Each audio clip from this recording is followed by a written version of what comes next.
Before we get into the video, could everyone please subscribe to my FXmovies.20 channel? Thank you so much. The narrative commences on a splendid bright morning as I hum to myself while filling a large picnic basket. We had eagerly anticipated this day for an extended period, a family excursion to the amusement park, a cherished tradition my son Thomas and I previously relished. Our time together during his childhood was precious. At 21, he had developed into a tall, robust young man exuding confidence, which both impressed and unsettled me. The passage of years astonished me. My husband David proposed a trip, asserting it would be advantageous for our family to reconnect and enjoy ourselves. Life had become exceedingly chaotic, and this seemed the perfect opportunity to restore our bonds. The weekend was designed to be replete with laughter, cotton candy, and roller coasters. Yet I was unaware of how profoundly this journey would transform my understanding of both my family and myself. Kindly subscribe to my channel to enable me to continue delivering engaging content. This is an exceptional and authentic narrative. Additionally, do not overlook watching this video in its entirety and liking it, as the story will be really enjoyable. Kindly click the like button to demonstrate your support. We entered the car experiencing a blend of exhilaration and solace from our companionship.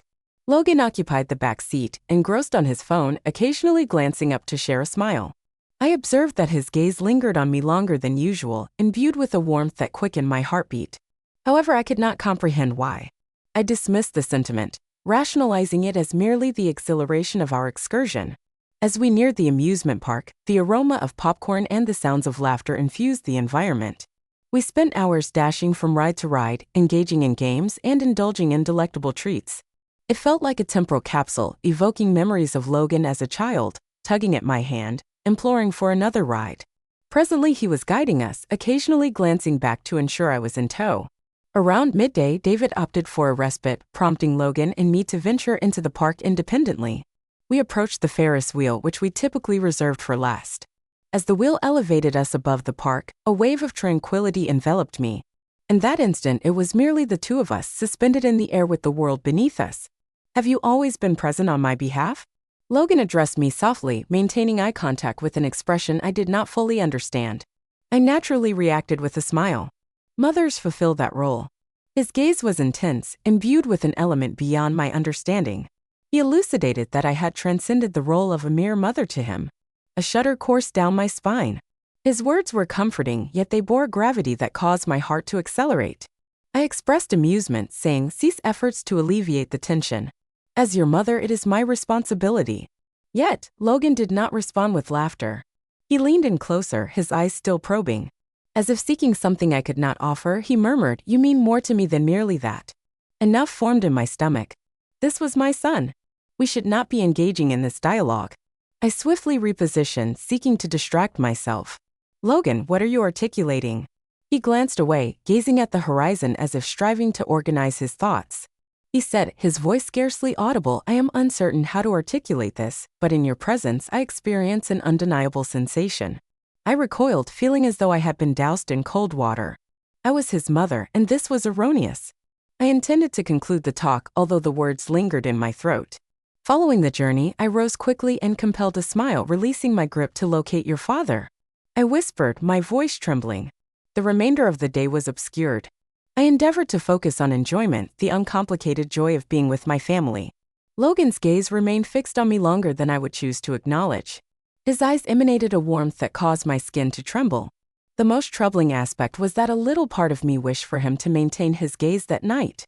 We returned to the cabin we had rented. David, exhausted, proceeded immediately to bed, leaving Logan on the porch in solitude, interrupted solely by the sounds of crickets and rustling leaves. "Mother," Logan's voice disrupted the silence. "I must inform you that I anticipated the direction of the situation and attempted to prevent its initiation." "Logan," I implored, my voice quavering, "regardless of your emotions, I am unable to assist." He interjected, "I acknowledge that it is incorrect. I ought not to feel this way, yet I do. Presumably you experience it too. My heart has ceased and I am unable to breathe. Logan, this is inaccurate. I am your mother." He seized my hand and grasped it with tenderness. I recognized his response, his voice quivering. "But as I gaze upon you, I perceive more than merely my mother. I encountered an individual who occupies my thoughts incessantly." I withdrew my hand and rose suddenly. "No," I responded, my voice trembling. You are bewildered. It is merely a phase, you will see. It was an error that created a chasm between us. What if this is not a mistake, he muttered. What if this is the most authentic emotion I have ever felt? I averted my gaze, tears in my eyes. We cannot move forward with this, Logan, I murmured, grappling with my speech. He remained stationary for an extended period, then acquiesced and retreated. He expressed his apologies in a subdued manner. I did not intend to cause you discomfort. I removed a rip, endeavoring to create. Let us proceed indoors, I proposed as it was late. We re-entered, the gravity of recent events lingering between us like an unarticulated truth. I felt apprehensive over the future, however I recognized that we had transgressed a limit and there was no return. The following morning, sunshine streamed through the window, casting golden patterns. Throughout the room, I lay awake, mentally revisiting the events of the previous night. It felt surreal. I was disoriented and ensnared as if in a dreadful dream. David was slumbering tranquilly beside me, oblivious to the tempest outside our door. I felt the need to escape and reflect. I quietly rose from bed and proceeded to the kitchen, absorbing the frigid air and the soothing scent of the woods. However, upon my palm making contact with the counter, a deluge of emotion overwhelmed me. This was not a dream. What transpired last night was authentic. I heard footsteps behind me and turned to find Logan in the doorway, gazing at me uncertainly. Morning, he whispered quietly.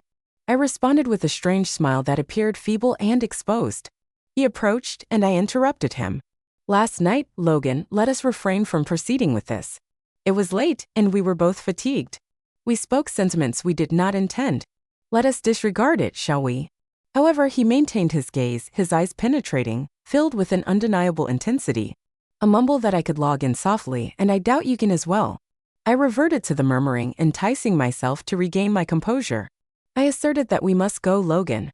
There is no alternative, you claim, so he stated, advancing. However, I remained unconvinced. Just then, I heard David stir in the bedroom, and the tension between Logan and me dissipated. I cast him a glance, prompting him to retreat into the living room. David entered the kitchen, unaware of the emotional undertone. He muttered, "Morning, honey," while enveloping me in his embrace. I managed to respond with morning, though it felt distant. The remainder of the day lingered, and each interaction with Logan felt heavy and charged, while David continued to laugh and jest, completely unaware of the underlying tension between us.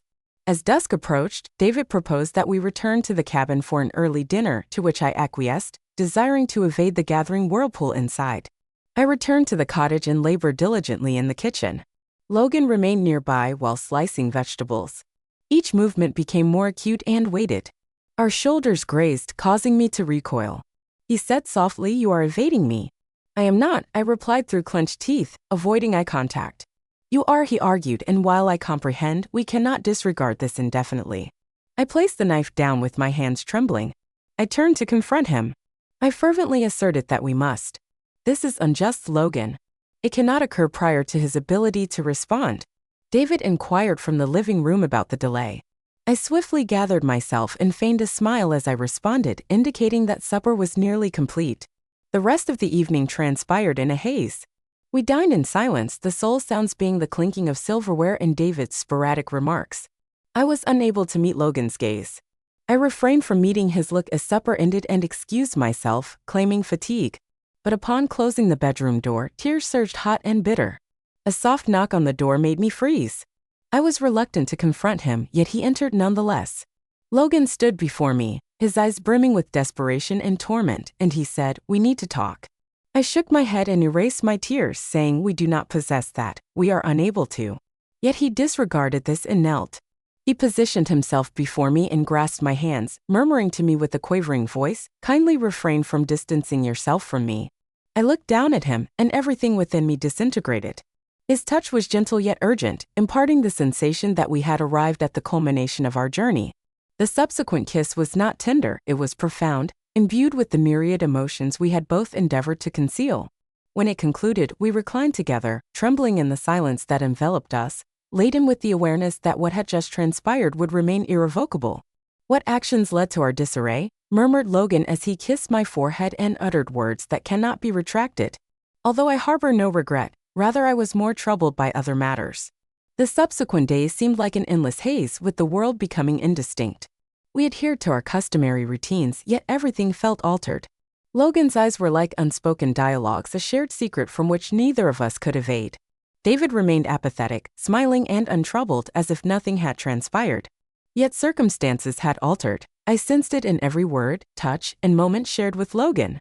Logan and I would engage in silence during nocturnal moments, exchanging further looks across the room while the house remained calm and David slumbered peacefully. We occasionally sat together. Although an unmistakable distance persisted between us, the memory of our shared experiences lingering like an inescapable shadow. One evening, while I was preparing supper, Logan entered the kitchen and silently observed me. I sensed his gaze upon me, causing my heart to race despite my attempts to disregard it. It had been silent until he eventually uttered something. His voice was gentle yet had an undeniable gravity, compelling my attention. As I endeavored to focus on the task at hand, I replied, maintaining a composed tone, "There was plenty to accomplish." Yet I recognized that my anxiety stemmed not solely from supper but from all that had occurred between us, everything we had evaded. I cannot cease contemplating it.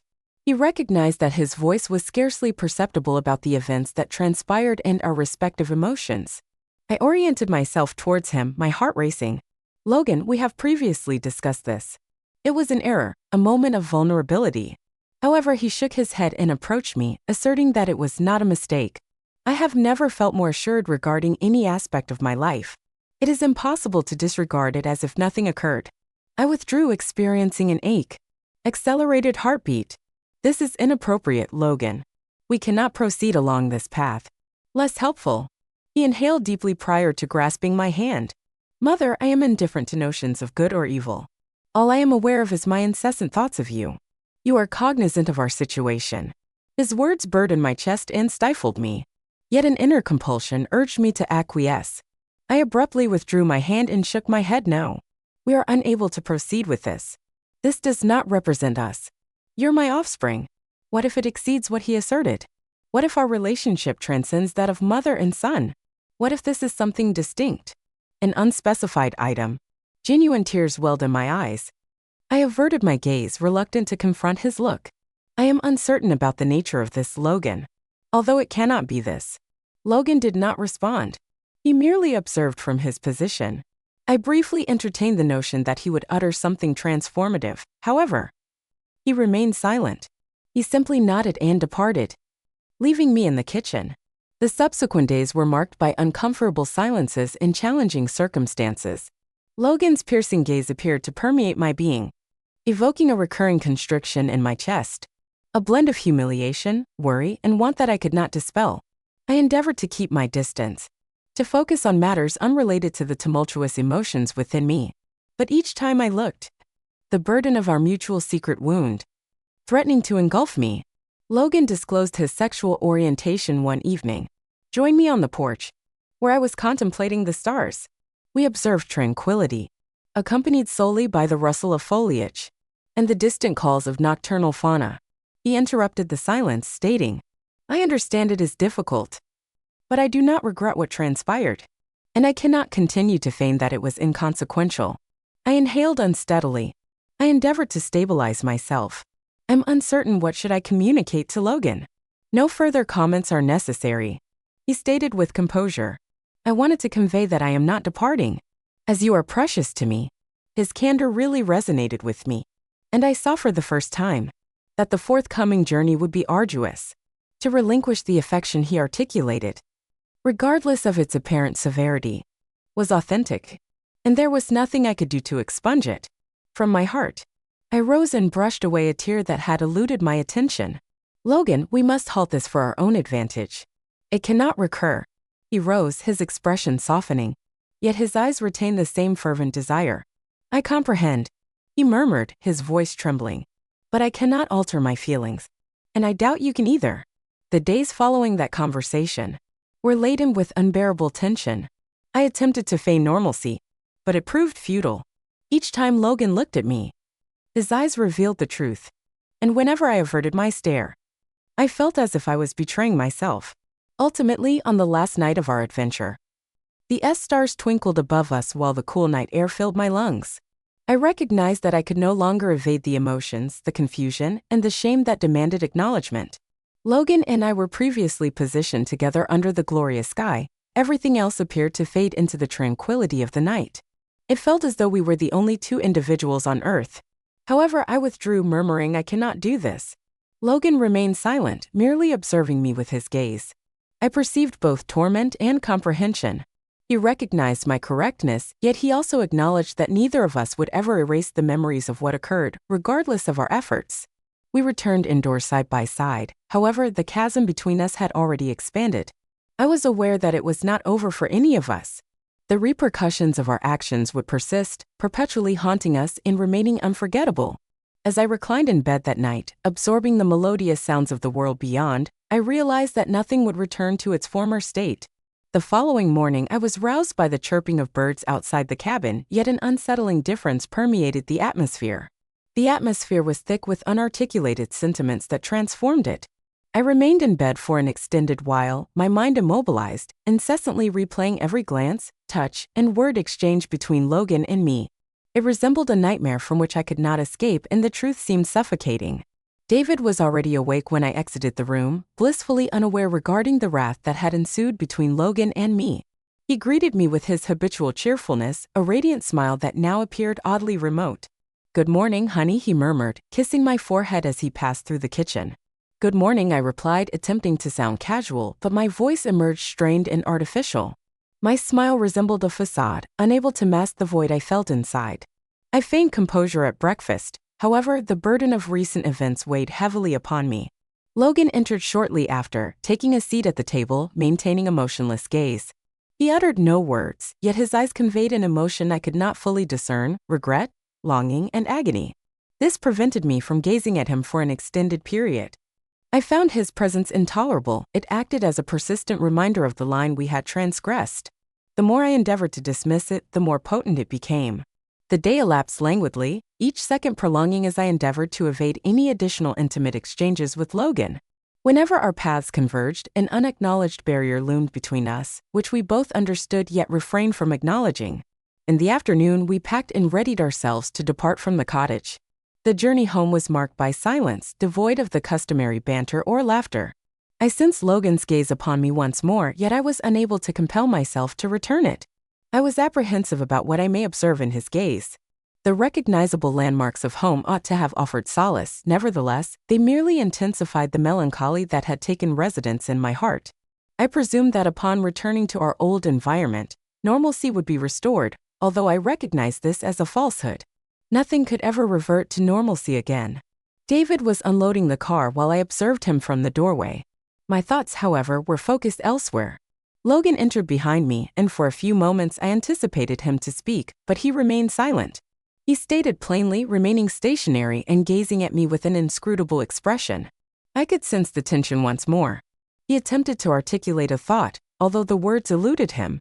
Consequently, we lingered in quiet for what felt like an eternity until he turned and departed the room. I felt compelled to follow him, inexplicably drawn to him despite my better judgment. Upon entering the living room, Logan stood by the window facing away from me, and I paused momentarily, uncertain of how to proceed. He finally murmured in a barely discernible voice, "I apologize," he stated. I acknowledge that the situation is chaotic, yet I cannot easily dismiss it. I cannot feign that it never occurred. I remained immobilized, my heart pounding against my chest. This was the moment, as the crisis had escalated to a critical juncture, yet I was uncertain of how to resolve it. How might I ascertain? I replied softly, just above a whisper. "However, we must progress. We must relinquish the past." His back stiffened, and his posture indicated annoyance. "You cannot instruct me to forget it. You cannot compel me to feign ignorance. I cannot easily dismiss these feelings. It is not a straightforward matter." I suppressed the anguish in my chest, which was nearly agonizing. "Logan," I murmured, "we are unable to continue this. We cannot persist in feigning. It was erroneous." He turned gradually, his eyes brimming with emotion. "I see that it is incorrect. However, I am unable to control my emotions and am uncertain about how to rectify the situation." I recoiled, my body quaking. "You must do this for both of us and our families." Yet as I vocalized those words, I recognized that our actions were irrevocable. The emotions, the bond, or whatever it may be, were already established and would not dissipate. Logan remained silent, his gaze fixed on mine, conveying a tacit understanding. He needed no further words. We both recognized the significance of what transpired and its impact on our lives. In that instant, I comprehended that regardless of my efforts to move forward or deny its existence, I would perpetually bear its weight. It would continue to be an integral aspect of our identity. While I averted my gaze and went back, upon returning to the kitchen, I was unable to dismiss the burden of shame, anguish, and perplexity. It was a burden I was uncertain I could endure. To persist, I had to continue deceiving and smiling. We persevered as my family did, despite the unbearable reality, for we had no alternative. We continued our lives, each of us concealing our secrets and refraining from discussing past events. Yet we were acutely aware of the truth which would haunt us eternally.